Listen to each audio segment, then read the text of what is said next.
সাম্প্রতিক বন্যায় ক্ষতিগ্রস্ত কক্সবাজারের চকরিয়া উপজেলার ১৫০০ অসহায় পরিবারের মাঝে বর্ডার গার্ড বাংলাদেশ বিজিবি ত্রাণ সামগ্রী বিতরণ করেছে।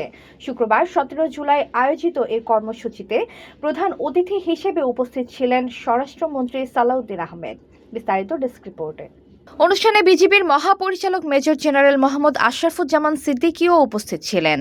চকরিয়া পৌরসভা, লক্ষারচর ও কাকারা ইউনিয়নের ক্ষতিগ্রস্ত পরিবারগুলোর মাঝে খাদ্য ও প্রয়োজনীয় ত্রাণ সামগ্রী বিতরণের পাশাপাশি বিজিবির মেডিকেল টিম প্রায় ৭০০ বন্যা দুর্গত মানুষকে বিনামূল্যে চিকিৎসা সেবা ও ওষুধ প্রদান করে।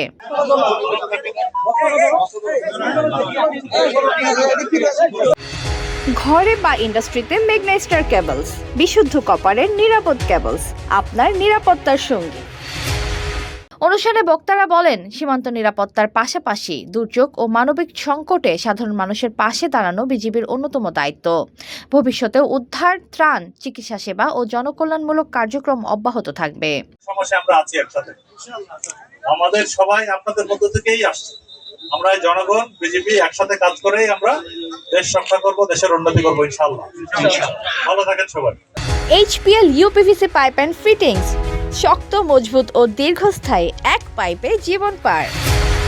এ সময় বিজিবির ঊর্ধ্বতন কর্মকর্তা, জেলা প্রশাসন, পুলিশ প্রশাসন, স্থানীয় জনপ্রতিনিধি এবং বিভিন্ন সরকারি সংস্থার কর্মকর্তারা উপস্থিত ছিলেন।